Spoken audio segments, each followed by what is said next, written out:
Bonjour à tous et bienvenue sur la chaîne Breizh Modélisme. Aujourd'hui on se voit pour un tuto où on va regarder comment changer le palonnier de direction et par la même occasion pouvoir régler sa direction derrière et pas avoir de soucis avec ça. Donc pour ça je vais avoir besoin de ma radio, de mes batteries, je vais avoir besoin de tournevis adapté, la pièce de rechange si j'ai besoin de changer le palonnier et une petite pince au cas où. Donc du coup, ce qu'il va y avoir à faire, c'est vraiment pas compliqué. Je vais avoir deux vis à retirer dans le premier temps. Je vais retirer d'abord celle-ci. Ok, donc je viens enlever cette vis et la mettre de côté soigneusement. Ça va nous permettre de retirer le palonnier directement en faisant juste un levier ici. Donc c'est des petites dents qui viennent s'enclencher dedans. Donc du coup c'est l'avantage de passer d'un palonnier plastique à un palonnier alu, c'est que l'alu s'abîmera certainement moins vite sur la friction du petit pignon du cerveau. Donc du coup un peu plus de durée de vie. Ici en l'occurrence sur ce véhicule, j'ai juste à venir retirer ici parce que c'est une petite rotule. Je vous montre ça.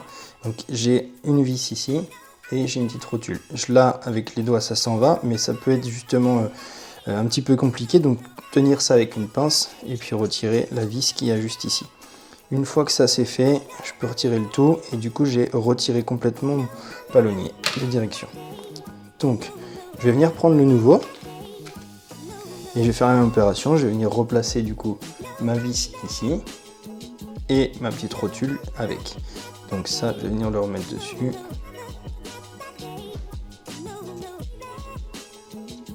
Alors attention les palonniers quand vous les changez, il y a un nombre de dents à respecter pour que ça puisse être vraiment correspondant avec le cerveau que vous avez déjà sur le véhicule. Donc il faut faire attention à ça et être vigilant avec ça.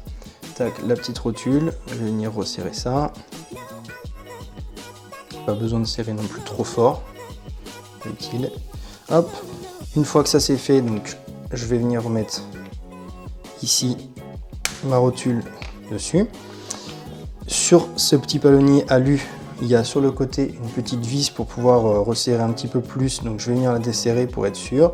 Ce que je vais faire maintenant, c'est que je vais avoir besoin d'allumer le véhicule. Pourquoi? Parce que si mon cerveau il est complètement sur la droite ou quoi, quand je vais vouloir régler mon trim de direction, je vais me retrouver avec donc, une voiture qui va démarrer avec les roues comme ça. Je vais vouloir corriger la direction avec mon trim, mais sauf que si j'arrive en bout de course sur le milieu, je pourrais plus du tout jouer sur le tight. Donc l'idée c'est de pouvoir venir allumer la voiture, la radiocommande. On va le faire tout de suite. Je vais brancher ça. Tac.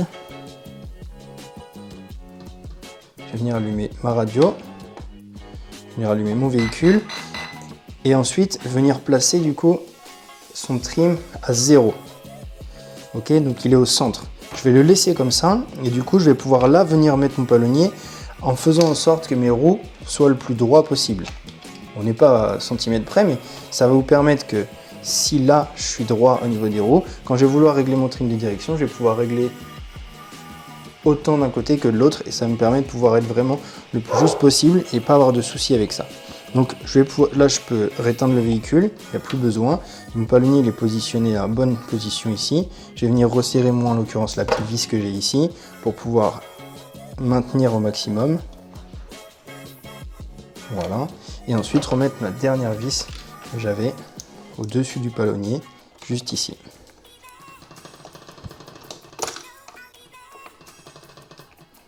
Et voilà. On peut refaire le test pour voir si tout fonctionne bien.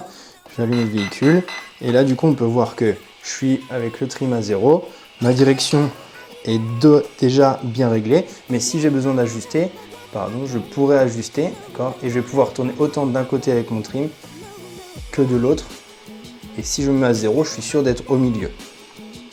Voilà pour cette vidéo tuto sur les palonniers de direction. On verra d'autres petits tutos qui peuvent être très utiles pour les débutants. Et si vous avez des questions, n'hésitez pas à soutenir la chaîne pour pouvoir avoir un maximum d'informations et activer la petite cloche pour avoir un max de vidéos. Merci à vous, au revoir.